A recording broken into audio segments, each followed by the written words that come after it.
Hi, this is Alison Hicks with BackSPIN Radio show, and we have Tom Bearup. He is an ex-sheriff with Sheriff Joe Arpaio, and I would like to have him tell his story with his son, Patrick Bearup, and his story with Sheriff Joe Arpaio. Tom, would you like to start with your story? Sure. Allison, I just want to also, David, thank you for having us on the air. One of the things I want to make sure that everybody knows that my wife, Adele, Patrick's mother, is sitting here with me, and she can say whatever she's going to say also. My background has been in law enforcement for many, many years, and I decided after I had served as the Chief Executive Officer of the Maricopa County Sheriff's Office that I was going to leave my career and that I was going to go and do other things. I became a minister and was involved with working with community service type of people that had been in jail and got out and trying to help them change their lives. I'm a very conservative guy. I believe that if you do the crime, you do the time. But I also believe in the Constitution of this country, that if you are incarcerated, that you have rights until your case is adjudicated to a point that you either serve time in the state penitentiary or the Maricopa County Jail. In my situation, I had people after I left the sheriff's office come up to me and ask me if I would consider running for sheriff against Sheriff Arpaio. Well, at first I didn't want to do that. Finally, I said that I would do that after talking with my family, praying about it and making decisions because it was going to affect our family majorly. What happened, to make a long story short, I ran 2 different times. Both times that I ran, my son Patrick was arrested. I have 9 children. None of my children have ever been in trouble except for these arrests from Patrick. It happened to be both times that I had announced that I was running for sheriff. That's quite a coincidence. The first time, whenever he was arrested, the first time, all charges were dropped against Patrick by the county attorney that was in at that time, Rick Romley. And then they came back 6 weeks later. I had seen a photo of the sheriff and the state attorney general, and the one that the state attorney general wanted to take his place, with them all holding hands basically and hugging each other. And I told Adele we're in trouble. And shortly after that, they had gotten an indictment against Patrick for a self-defense type of situation. He ended up spending 4 years in the state penitentiary. He was beat up. He was showed us where he was black and blue. One of the sheriff's deputies, detention officer sergeant, when I went to visit Patrick one time, I said, "Chief, come in here," and I'd already left the sheriff's office, but he said, "Come in here, I got to show you something." In the computer, it said that Patrick was a Aryan Brotherhood or white supremacist, and that this black sergeant is untrue because Patrick has helped us in some cases in doing some things because of and we put undercover people in there, and he is not a racist. This is going to get him killed. Somebody's trying to get him killed. Anyway, to make a long story short, he went to prison. They beat him up. He submitted to them, to the skinhead group, under the conditions, I won't beat anybody up, I won't do this, but when I get out, I'll help your families by providing food for them, I'll help them pay the rent if they need it, and stuff like this. Because they had told him, if you do not, you're going to die before you ever get out of here. Well, the reality is that you have to make some alliances in prison in order to be safe. Exactly. In that crime, just so you guys know, no one was hurt, and there was only $250 in damage that was done, and the gangbangers... Well, that sounds fair. $250 in damage, no one was hurt, and Patrick spends 4 years in jail. Right, in prison, and 4 years prison. in prison. And at hardcore, whenever they took him from the county jail to the prison system, he should have been a maximum 3 level. They put him at a 5 level because of reported threats from me and him against the sheriff and the chief deputy, Dave Hendershot, at that time. There was never. Which jail was Patrick put in? It wasn't Tent City, clearly. It was another jail, and that was under Joe Arpaio's authority. Yeah. What happened was, this is something that's totally unique. Also, Patrick was put in hardcore, but they didn't put him in the normal place. They put him in the psychiatric ward. They locked this kid down 24/7 every. No, this was at the Madison Street Jail at that time. And what happened was, even the doctor, and we had documentation, the doctor says, get this kid out of here. He is not crazy, but you're going to make him crazy because everybody in here is crazy. Sounds like another means of retaliation against you.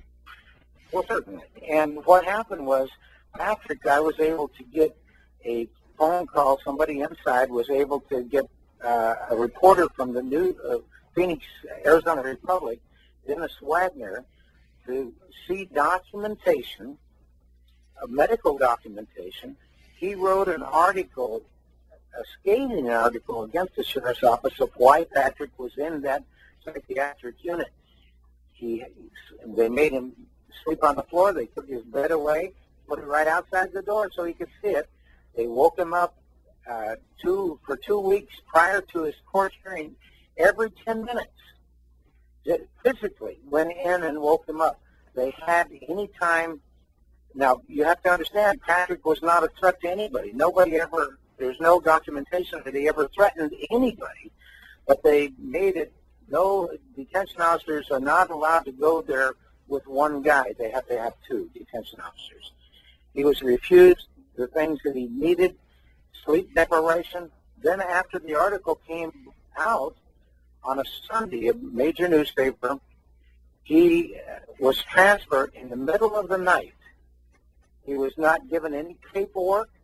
He wasn't told where he was going. He said, okay, Dad, I thought at first for 3 weeks we didn't know where he was at. But they took him past the Mesa facility. He thought maybe he was going there. They just transferred him out of there. Went to Gila County, or towards the prison. He said, well, maybe they're taking him to Florence. And then after that, he started getting nervous because they wouldn't tell him anything. They didn't give him any paperwork, which is required. And then they took him by the Gila County Jail. He went to the restroom. They threw him back in a car. And he said, Dad, frankly, I thought they're taking me to the desert to kill me. And he went up to Navajo County to a sheriff's office where the sheriff had known me for many, many years. And we found out he was there, so I called the sheriff personally. And he said, yeah, Patrick's here. He said, frankly, I knew that there was some things going on with you and Joe. And he says, I took him as a positive thing. But whenever he got there, they asked for the paperwork. They didn't give him any paperwork whatsoever, and they never produced any. And naturally, even though he wasn't supposed to be in the psych unit, that's why he was transferred, because there was a complaint about that. Where did they put him in Navajo County but the psych unit? Because the deputy said that's where they got him from. So now he's stripped, tied down to a table, can't communicate with anybody.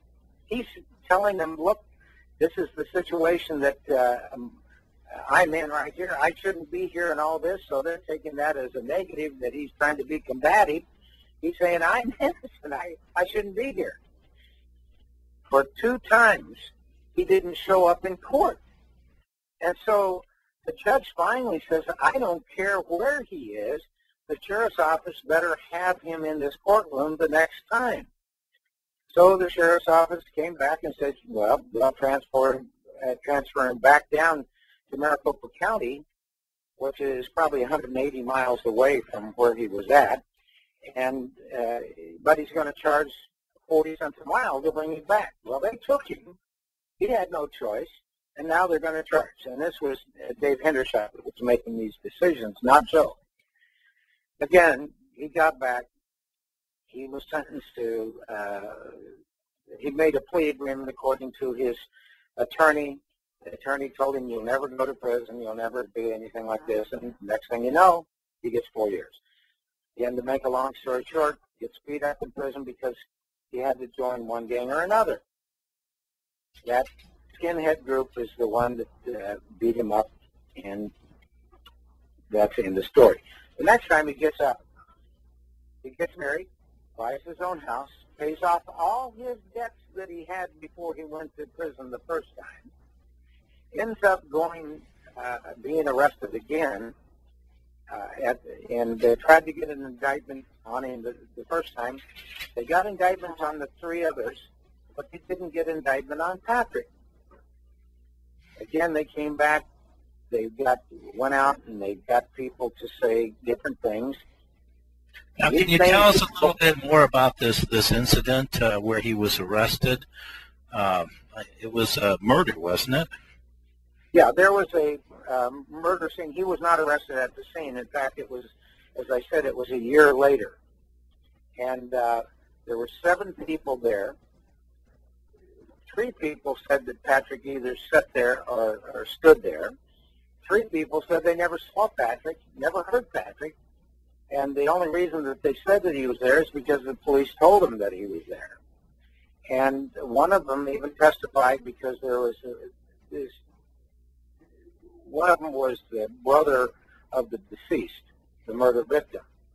And all he wanted was a ring that he had given to this guy a year before or something like that.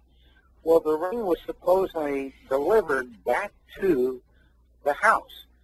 The son or the nephew of the guy, the deceased, answered the door. He testified in court that the gentleman that brought the ring back was a guy that was 6'2", 250 pounds, brown eyes. Our Patrick is 5'7", 5'8", 165 pounds, and crystal blue eyes. And so and they asked him to identify him in the courtroom, and he couldn't identify Patrick as the one that brought the ring back. Anyway, again, there's so much to this. If you read the minute entries that I told you about, you will see that the judge pointedly says, I'm going to make it easy for the Supreme Court. Justice was not served in Patrick Bearup's case. But Patrick Bearup, the least culpable, even if he was there, is going to be executed for a crime he didn't commit based on the testimony of the killers in exchange for a plea agreement that they got. Everybody else is going to walk. The funny thing is, David, is I was a candidate for sheriff. Again, at that time. Why would my son, typically we would go to the least culpable one and we would say, hey, we believe that you were there. Here's the deal. Just confess to that. Will you get 10 years? But we want to get the killer. Well, that didn't work that way. The least culpable, the county attorney, also has been disbarred for political retribution. And Dave Hendershot, who is the chief deputy that basically took my spot, is in a position that he got fired. He was investigated. It showed that he did a lot of illegal things as the sheriff's chief deputy. And I want to be honest with you and tell you that since that time, I went down to Arizona and I ran for sheriff in another county. I got a call after 14 years of not talking with Sheriff Arpaio. And we talked for 20 minutes on the phone, and he told me I would make a good sheriff. And I saw him at the law enforcement memorial. He hugged me. And he told me basically that it was politics. And I said, you know, this is sad. Here's the situation. I stand up for what I believe to be right, because I'm still a cop and I believe in picking bad guys off the street. But I believe in treating people fairly, with dignity and respect. Whenever their case is adjudicated and sentenced, that's their penalty. It's not to die in our jails. It's not to be beat up by deputies or other law enforcement people. Our responsibility is to control and to provide medical attention to them when necessary, and to house them. And if their case is adjudicated in the county jail, we should provide different options. My theory and philosophy has always been not how big of a jail I can create and how many people I can keep in there and how tough of a guy I am. My idea is how many can I keep from coming back again? Because if I can turn their lives around and help them create a positive image even of themselves, now you're not going to get everybody, but those that I can reach them. And wouldn't that be a lot more cost effective for the taxpayer? Well, you bet. The thing is, that's what I used to believe. That's what I grew up believing. Prisoner reentry programs are so much more cost effective than keeping people in jail. When you have 65 to 70% recidivism rate, you are not doing nothing. You're just housing them, and it's a revolving door. What I want to do... Well, it's worse than doing nothing. You're taking somebody that is an amateur criminal and turning them into a professional. You're taking somebody who was put in jail for a minor drug case and turning them into hardened criminals. It's a system designed for failure in Maricopa County. Well, and that's not only Maricopa County. There's many other areas that the same scenario is played out daily. But I'm not a bleeding heart, guys. Don't misunderstand that. I say if you go out and commit a crime, you pay that price, whatever that is. But our objective should be in creating citizens that come out of there that become productive, not professional criminals. Let me give you an example. You take an 18-year-old kid that goes into the jail system. They are in a situation to where they're scared to death, and they committed the crime. They're guilty. They did it. They have a price to pay. Well, whenever they're thrown in with hardcore criminals, they're going to get an education that is unbelievable. They are the ones that are going to get punked out. They are the ones that are going to be used as mules to bring drugs in. They are the ones that are going to be led around by those that know the system that have been there most of their lives. Mm-hmm. So that is not justice to me. So what can we do? What can we do to start to make this system better? Okay, well, and some of your listeners might not agree with me, but one of the things is naturally because of me being a faith-based person, I believe in allowing different programs, and especially in Florida, they had a faith-based program that seemed to be very effective. The Alpha program is another. Whenever you start getting people, helping them get their GEDs, and all of a sudden, for the first time in their lives, they've gotten something positive going on, then you're in a situation to where they get a little self-esteem. Now, and they've actually accomplished something on their own. They've got their GED. They might have finished a college degree in prison. Exactly, and that's where Pat's at right now. He's going to get his BA degree, paid by himself on death row, and he's going to be working on his master's degree. Great, and see, this is something, he's trying to do something even in the worst possible scenario that anybody could even think of.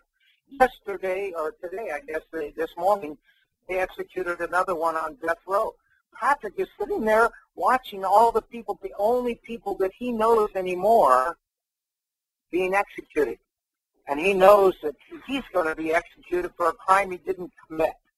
They wanted him to confess to something like use mitigating circumstances. Patrick, use mitigating circumstances. Say your father's a cop and he beat you. Well, or your mom abused you. And he says, that is crazy. I have the best parents that anybody could ask for. My dad and mom always encouraged me to do the best in my life. And I have to confess to you guys, I'm a kid from the streets, man. I slept in a park in Phoenix. I went from there to getting to the military. I dropped out of high school. I've got a doctorate degree today because of the fact I tried to overcome some of those negatives. And I tell everybody, if I can do it, anybody can do it. So the whole scenario is this. It goes back, what can we do? We have to have a mindset change. And I'm going to confess something, too. I used to be the type of person, hey, you know, if they kill somebody, execute them. What the problem is today is this. I know now, with Ray Crone, the 100th person to be exonerated by DNA, that he did not commit a crime and kill this lady. 2 times he was convicted. I'm going to tell you, that makes me stop and think how many people have been convicted and executed for crimes that they didn't commit. And now, I'll be honest with you, Adele and I, the tears of my wife running into my chest tear me apart because I have a relationship with my son as a father. She has a relationship with her son because she gave birth to him. And here we are, the television cameras in our face. My wife is crying. I'm hugging her. My son has just been arrested for a murder.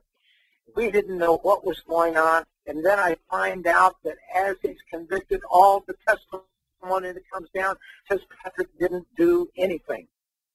But he's going to be sentenced to die. I will stand by my son. I will be there if they do that. I love my son. I will never quit fighting for him, and his mom will never quit fighting for him.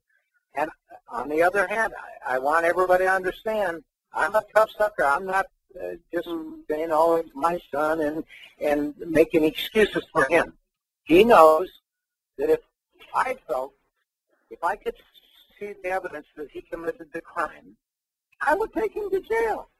Every homicide investigator that I had look at this thing, every homicide investigator that I've had look at this thing says, how in the world can Patrick be on death row? This is ludicrous.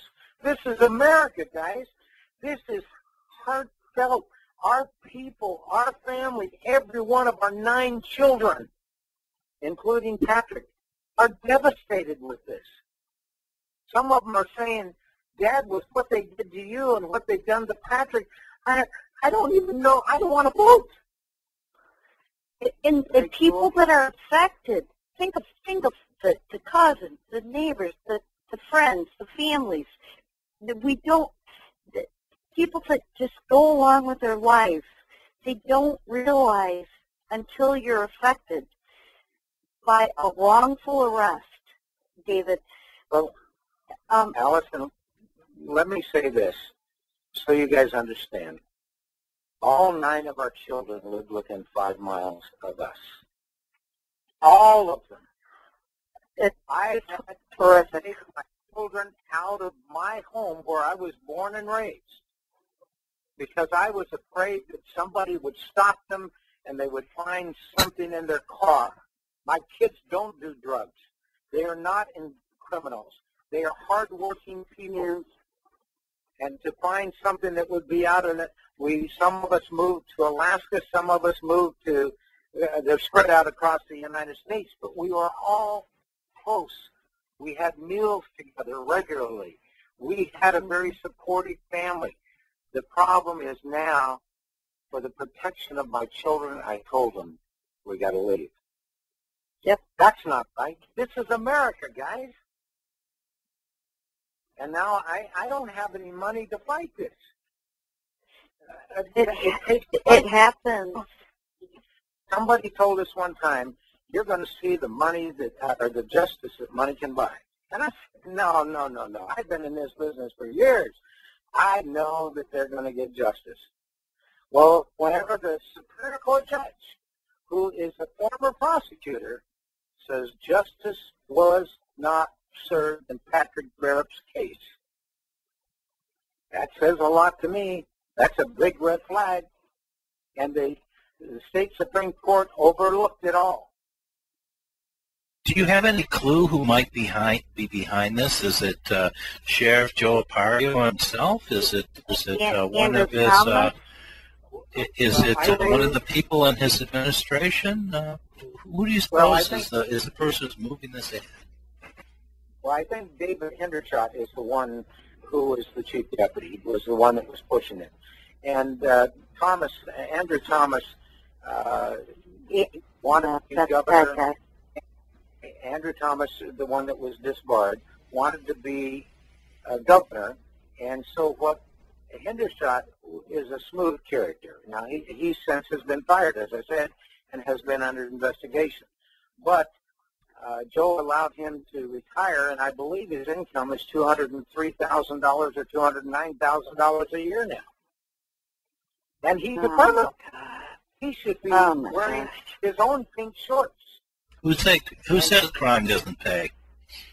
That's right. Now what about? Okay, I'd like to bring up. Okay. Before I lose my train of thought, let me say one other thing. Andrew Thomas could have dropped the death penalty against Patrick. He did everyone else.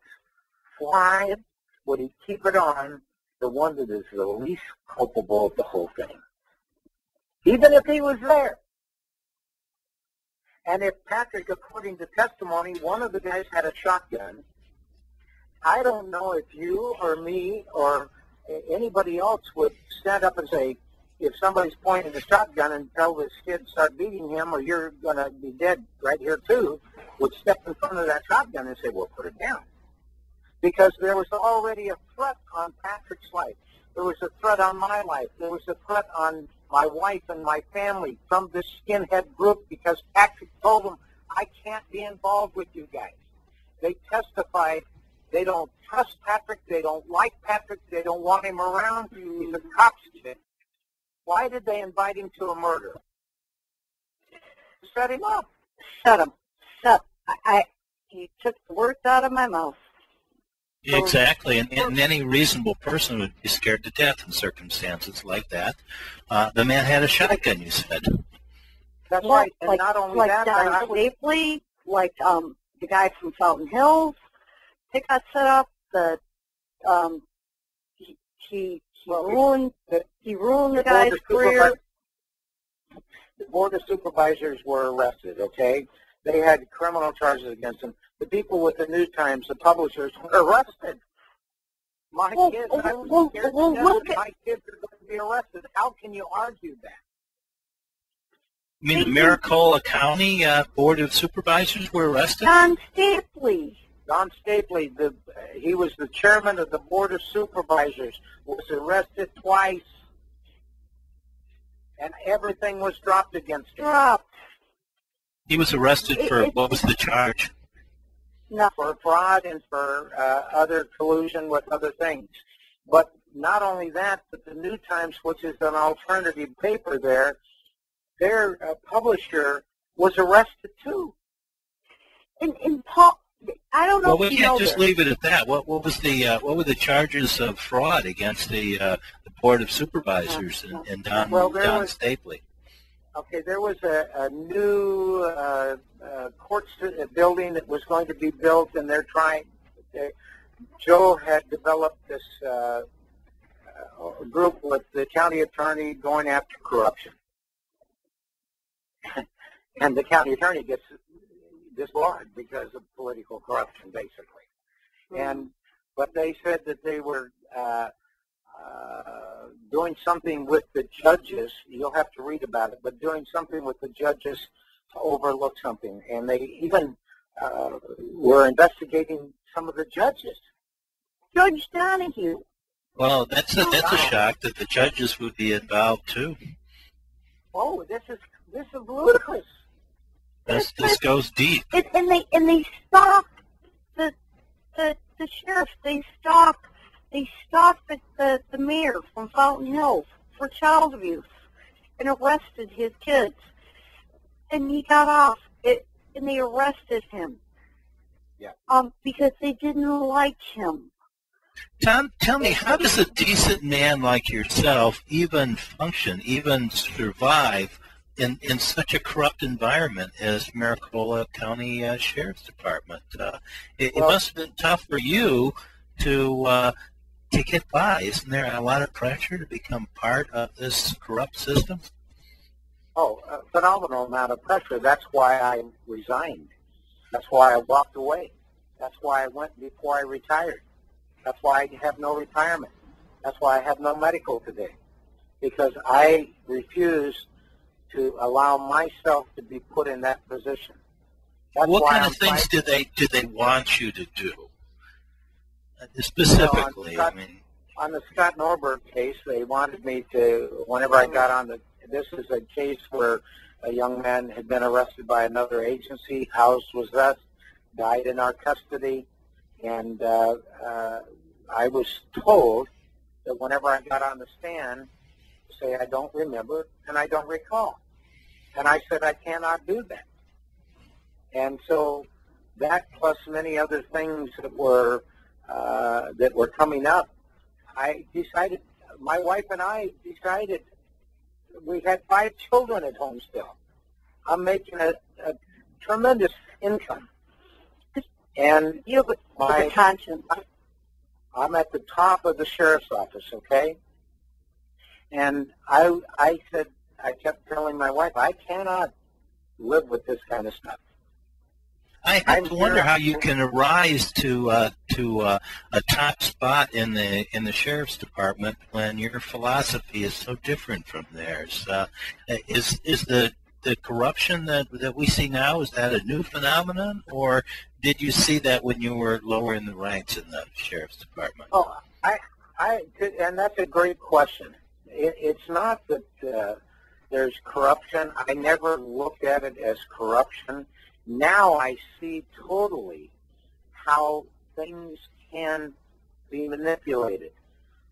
I'm going to tell you straightforward, David. If I arrested you, it's because of the fact there is no doubt in my mind that you committed a crime. I am not going to kick you. I'm not going to beat you.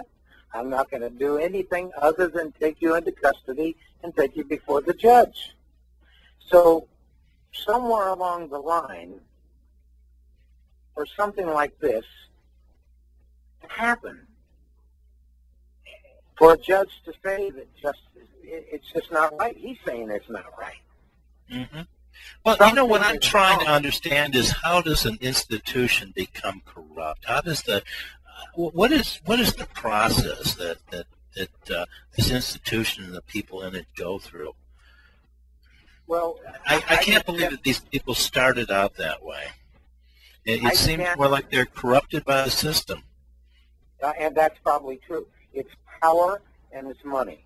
Money and control. And he was an orphan. He was an orphan. He started out with nothing. And then he went through the Army. And he had nothing. And then he got Sheriff Joe Arpaio, just took over. Well, it must be kind of a thrill to have that kind of power, power over other people. It's seductive.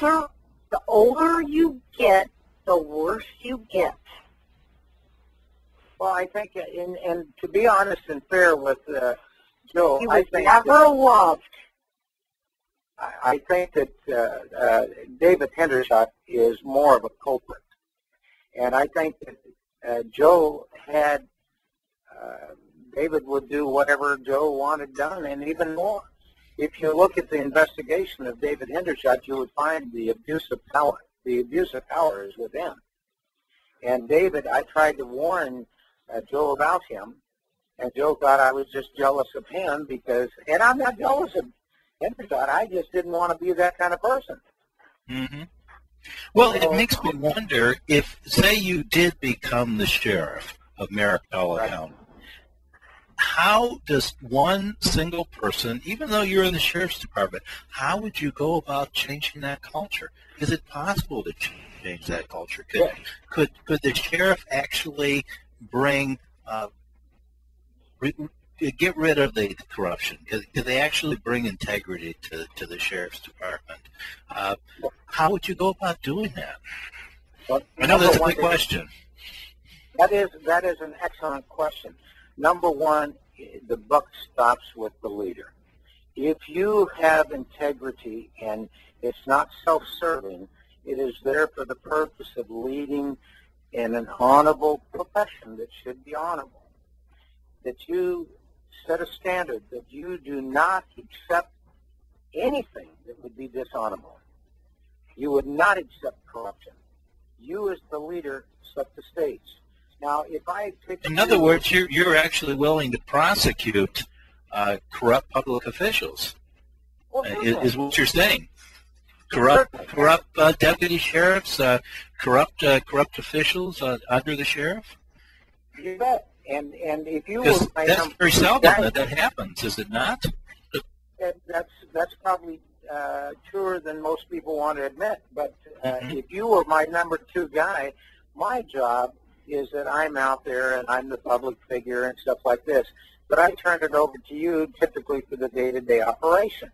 If you're corrupt and I don't know it, and then I find out about it, I'm going to fire you. I'm going to prosecute you. But that's the leadership difference. But it's rare to find somebody with that type of integrity. I hope you do become sheriff, because it's rare to find somebody who has moral courage. It's a lot easier to find the kind of guy that's willing to rush a machine gun nest and put himself in line of fire than it is to find a guy that shows the kind of moral courage to make the tough decisions, and it means making some enemies, because if you go into the sheriff's office and you start firing people, if you start prosecuting people, that's gonna ruffle some feathers. I have to admire that. Well, let me just clarify something. I am not running for sheriff this time. I'm 65 years old now. Retire. I can't even get it. Well, that's several decades younger than Sheriff Joe Arpaio, so it's not totally out of it. He's almost 90 now, isn't he? No, he just turned 80 years old on June 14th. But let me tell you something. But the question is, how could we find more people like yourself that have that kind of moral fiber to actually stand up to corruption? Well, you have to find them, then you got to get behind them and elect them. The situation is this, David. Some people, the reason that I have the moral fiber that I do today, and what I've always told my children is, like in the old days, your bond is your word, and you go do what you say you're going to do. Now, there are circumstances that happen sometimes that not everything works out. 3 years ago, I almost died. They took out my stomach, and just very critical time. And I've been battling financially ever since that time. But in addition to all the things that are going on, but I'm a man of faith. I'm a man that believes and has purpose in life. I'm a man that, David, even if you and I totally disagree, I'm still going to respect you for who you are as a person. I might not agree with you. I might not agree with your politics. I might not agree with your beliefs. But that's not for me to judge you. My responsibility is to be the person that I'm supposed to be. That's to be a leader, to set an example, a positive example, to reach out to people that need help, at the same time providing a change in attitude or an opportunity to change. If you go and give somebody an opportunity to change, even though they've committed a crime, and I'm not making excuses for them committing the crime, I'm saying if they did commit a crime, you said it a while ago, it's much more cost-effective to do something to help them when they come out, they can get a job. They don't go back. I used to go through the tents, and we'd have 50 or 100 guys around me. And they would say, I would talk to them like human beings, and we'd sit and talk for a few minutes. And one big black guy says to me, Chief, there's something different about you. Are you a religious guy? And I said, no, I'm not a religious guy, but I have a firm conviction in my own heart and my belief. I said, but I'm going to tell you a secret, guys. But for the grace of God, I'd be sitting right where you're sitting because where I came from. Because one of them had said, well, you grew up with a silver spoon in your mouth. You had all these benefits. You're a white guy. I said, man, let me tell you where I came from. I ran away at 12 or 13 years old, slept in a park, dropped out of high school. I had to change my friends. I had to change the direction, or I'd be sitting right where you're sitting. And I went from there, got a top-secret crypto security clearance in the military, and started changing the direction of my life. And you can do it, because if I can do it, you can do it. Now, David, well, that is an amazing story. And I can tell you, in my own experience, and that I have been personally involved with faith-based prisoner reentry programs here in Lansing, and I can tell you how very, very effective they are. They are many times more effective than any government program out there. So clearly, if somebody gets involved with a church, they have that support. They have people that really care about them. They have a very good chance of overcoming this burden and staying out of prison again. Whereas if they don't have that kind of support system, their chances are very bad. And as you said, 2/3 of them end up back in jail again. And David, you mentioned sports and adventure groups or any kind of groups that are positive. Like I joined this adventure group here in town. I moved to Augusta, and hiking group and anything. Well, a group where people genuinely care about you, and generally that's a faith-based group. I know how really effective churches are. Well, David, you're hitting on something, David, that is very close to my heart. As a pastor, Adele and I have an international ministry today, but at the same time, we feel that's what changed my life. Okay. Now, I'm not going to sit here and preach to people. I'm not going to throw stones at somebody.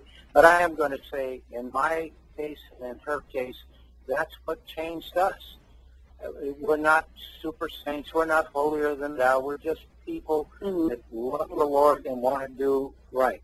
Now, on the other hand, I would love, here I am, a chief with the Maricopa County Sheriff's Office, and I'm working with people that are coming out of jail and out of prison in community service. And our program was a very successful program.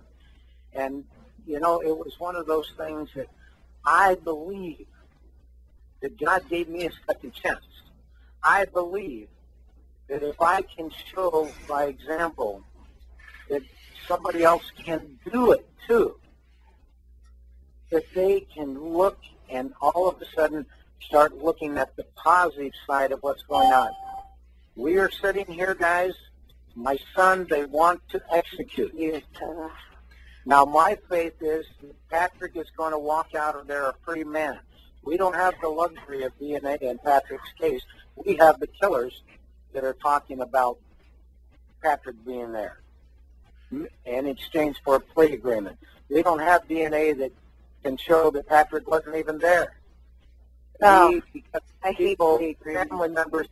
The family members cleaned up the scene of the crime and were never charged with even an accessory after the fact. They were not charged with anything. They were given a free ride. What our situation is, again, and I want to say this very clearly, Patrick Bearup did not kill anybody. Patrick Bearup, if he was there, is the least culpable. And he deserves prison time for whatever his involvement might have been, if anything. But he does not deserve to die. He does not deserve to get a needle in his arm just because somebody wanted to get back at me, possibly. Something's wrong with it. Have you tried to go to the media, or? We have tried, and most of the media, Allison, has said, man, everybody knows that something's wrong with this.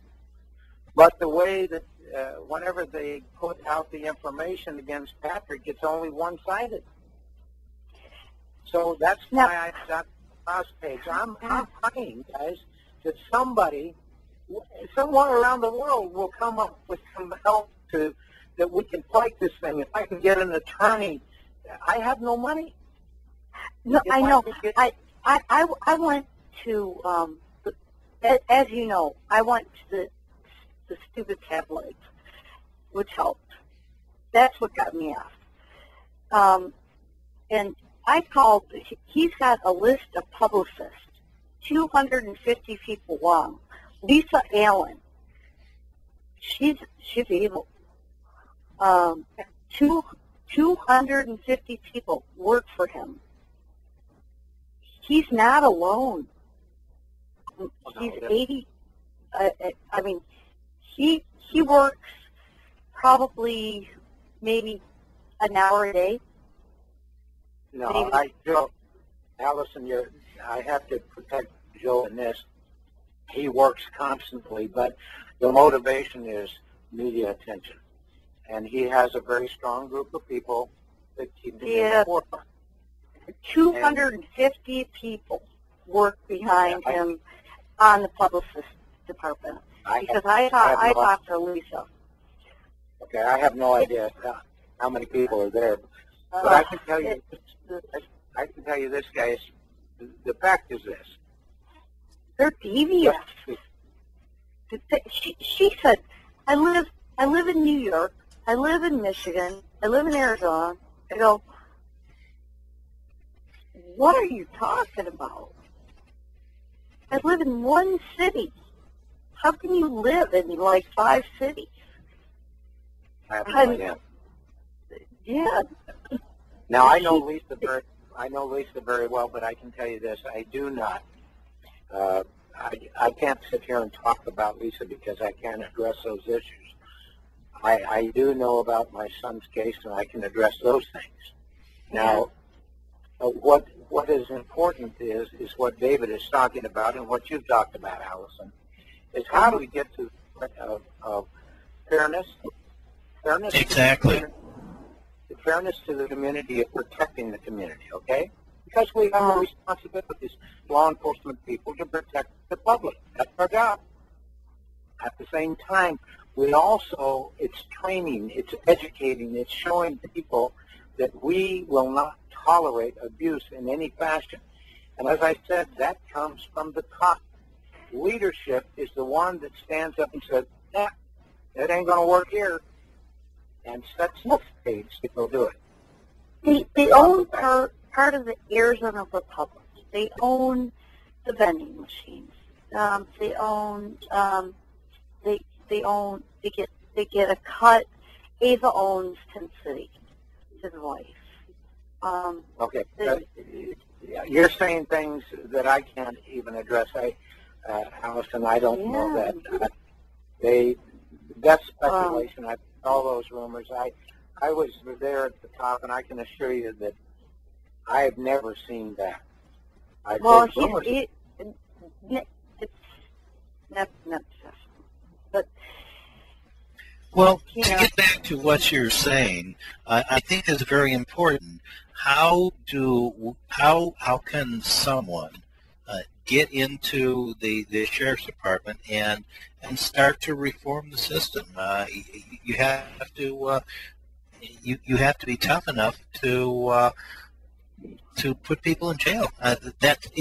Why is it so seldom that anyone is ever prosecuted for corruption? Clearly, there's a system that's first priority is to protect its own members, as opposed to the general public. Well, David, and that's a good question. Let me just address it this way. We have people in Congress and in the Senate that are, in my opinion, are corrupt. and they're not working toward the best interest of the country. They might go back there with idealistic ideas, and they become part of the system and part of the problem. We have to start finding people that have the intestinal fortitude to stand up, to take the job. And the reason Joe is so popular is because, to a degree, whether we agree with his style or not, he stands up. And people say, yeah, go get them, get the bad guys, get the immigrants, the illegal immigrants, and all that kind of stuff. And that, plus, he's a master of being able to get his message out. And regardless. So what we have to do as a people is stop, ask ourselves, first of all, what do we want as a society? Are we, if I arrest you, as I said before, I'm going to take you and treat you with as much dignity and respect as you show me you want. Now, if you're spitting on me, I'm not going to sit there and take that.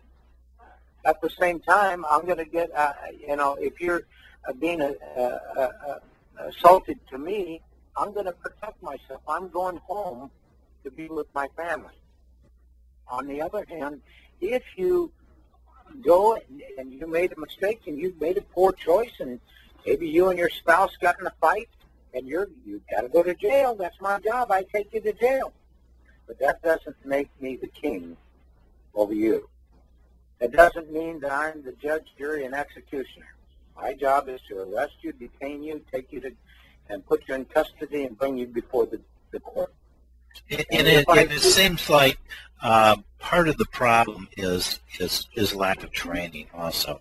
If somebody doesn't have the right tools to conduct themselves in the public, then they tend to resort to violence, and they tend to overact to situations. And that is not only that, what would you do to correct that situation? Well, I think you hit it on the head. It's training. I know that I have the power.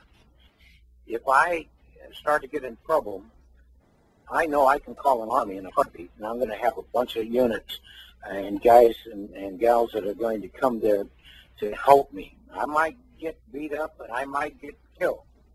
But I know that the army is coming, and they're going to get you. On the other hand, when the fight is over, the fight is over. We are in a position that we have to go out. It's a dangerous, dangerous job, David. I don't know if you ever have been on this side of the lights whenever you make a traffic stop, but you have no idea, no concept of who it is. But our job is simply this, to protect and to serve. Our job, we have to get back to serving the community. We have to bring the community in to work with law enforcement because there's been so many years of distrust built up on both sides. How do we make the decision or correct that?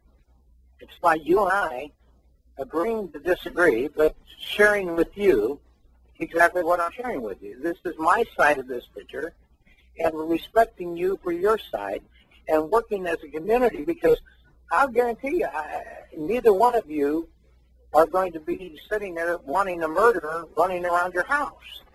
Yeah, of course not. And also regarding the safety of the deputy sheriffs, aren't the sheriffs much safer if they have the support of the community? Aren't they much safer if they are respected and rather than reviled? It seems like when I was a kid, the police weren't that bad. I mean, we really seemed to have respect for the police.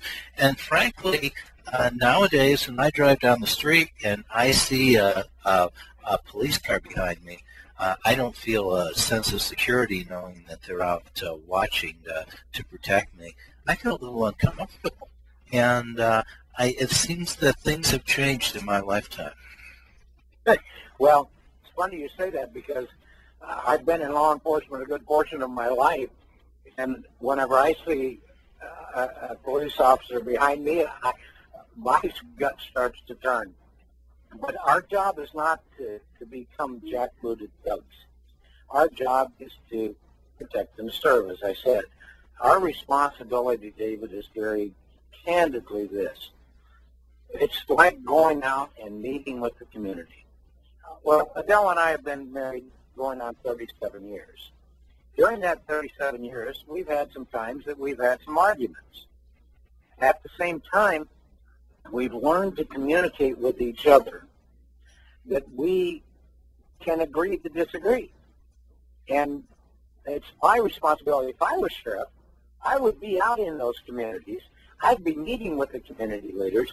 I would be talking to them and finding out what their problems with us are and explaining our side of it. One of the things that I would do would take my children with me to ride with me so they could see what it's like from my perspective whenever I go on a call, whenever I make a traffic stop, because I wanted my kids to understand that as a police officer, I'm not sitting there just looking for you. On the other hand, many, many people think, oh, here's a cop again, and here they're just out to get me. I hope and I pray that I have never, ever done that to anybody, because the only reason that I have ever done anything as far as arresting people or something like that, it's because I totally believe that I had the evidence to show that they had committed that crime. And my job was to do just that.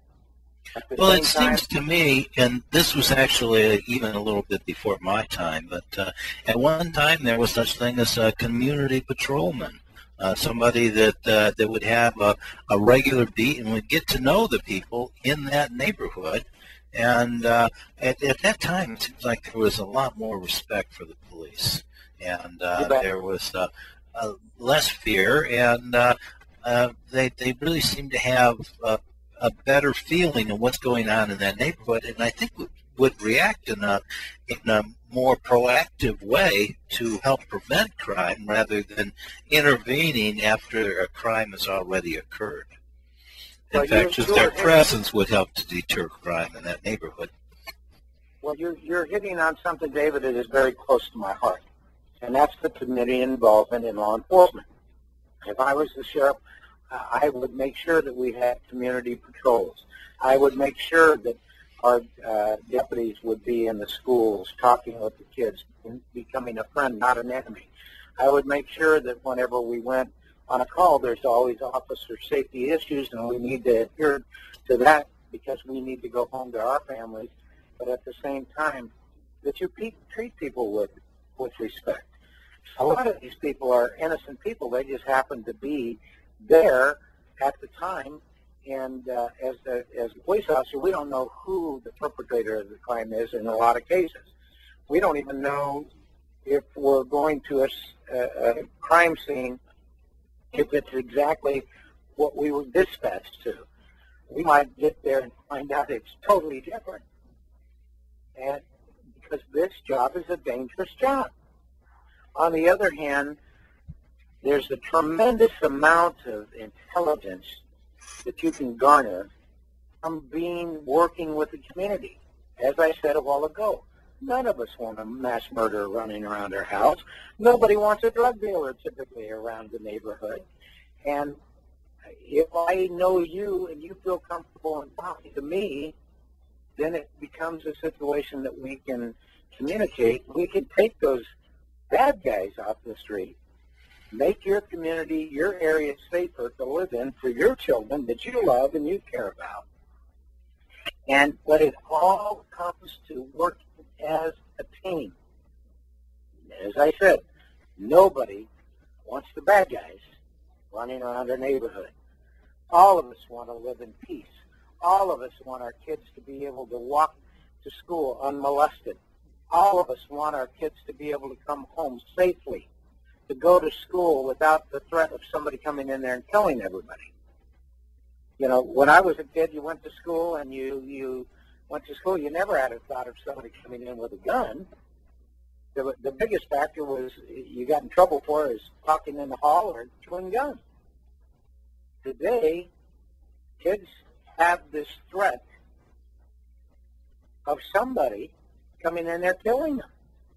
So societal issues have become issues that affect every one of us. Somewhere. Well, I have a solution to that, and that is that if there's one person in that school, an armed guard or someone with a concealed weapon, the chances of somebody coming into the school and start shooting people goes down to virtually zero. Well, David, you're going to hear this from me as a law enforcement person. I'm not afraid of the good guy that has the gun. I'm afraid of the bad guy. I want people to be able to protect themselves. I want them, without getting into the political issue of people arming themselves, there still is a right to bear arms in this country. But I'll guarantee you, if somebody is coming into my house or going to hurt my children or do something like that, they got a problem on their hands. On the other hand, I don't walk around flaunting a gun and threatening people and making issues like that. But I'll guarantee you, we're going to protect ourselves. And I agree with you. If there's somebody there, and that's why I would have people in the schools, deputies, that would be there, or law enforcement people, to talk to the kids, because kids, a lot of times, they think that the cops are the bad guys. Well, unfortunately, sometimes they are, and that's not just a misunderstanding that they have. Sometimes they are, but every level of society has people that are not good people. Just like we don't want to judge people for the same as others that are innocent, I ask people, don't judge every police officer by the actions of that rogue cop that's going to be out there. Yeah. Help us to remove those people. Help us to, if they're out committing crimes, let's get rid of them. But when you're afraid and you see that cop in your rear view mirror, you're probably not thinking, oh, that's probably one of the good guys. You're probably thinking, it could be one of the bad guys. As you said yourself, you even get nervous yourself when you see a police car in your rear view mirror, and it would be a huge change to try to change that, but we have to start somewhere, and I think that you have some good ideas. And with that, we're getting near the end of the hour, and we should wrap this up. So I would like to hear if you have any last words of wisdom. What kind of thoughts would you like to impart on our listeners today? As I said from the beginning, I want to thank you for even giving me the opportunity of speaking. I'm the father of a son that is on death row, a convicted murderer, a young man that did not commit this crime. And I'm faced with that after being in the unique position of being pro-law enforcement, being a law enforcement officer, being a deputy sheriff and a police officer over the years, dealing with many, many, many people, at the same time as a pastor dealing with people's lives. I think that all of us, because I'm going to tell you something right now, anybody that's listening to this, any one of their children can find themselves in a difficult spot. And for us seniors, any one of our grandchildren can end up being put in jail for some stupid thing. Maybe a poor choice, maybe smoking a joint, maybe being out there and doing something. But once they get into the system has a life of its own. So we need to stop and look at the opportunities that we might have, such as the faith-based system. How do we change people? In my opinion, when they change their heart and change their mind, they'll never go back to this life of crime. So if I can instill anything positive in somebody's life, is if you want to change, it's going to take an effort on your part as an individual to stop and look at where you're at, see where you want to be, see if you like where you're at, and if you don't like that, start setting the stage with making new friends, maybe. And that's why, David, what you said about faith-based and people being there, a church family to help people overcome some difficulties, help them get a job, help them have a place to stay, those things are all positive things to me. And it's not about being a super saint, like I said. Not holier than thou. It's simply about the fact of changing the direction in somebody's life. Tom Bearup, I'd like to thank you so much for being on the program tonight and sharing your wisdom with us. I would like to say one thing, Tom. Thanks for being on the show. And I recapped your BackSPIN videos, Maricopa County from Beyond. Go to YouTube Stories from Beyond, Maricopa County, and you can hear Tom Bearup's story. Stories from Beyond, Maricopa County, and hear Tom Bearup's story. And many more. There's 39 stories. Thank you very much.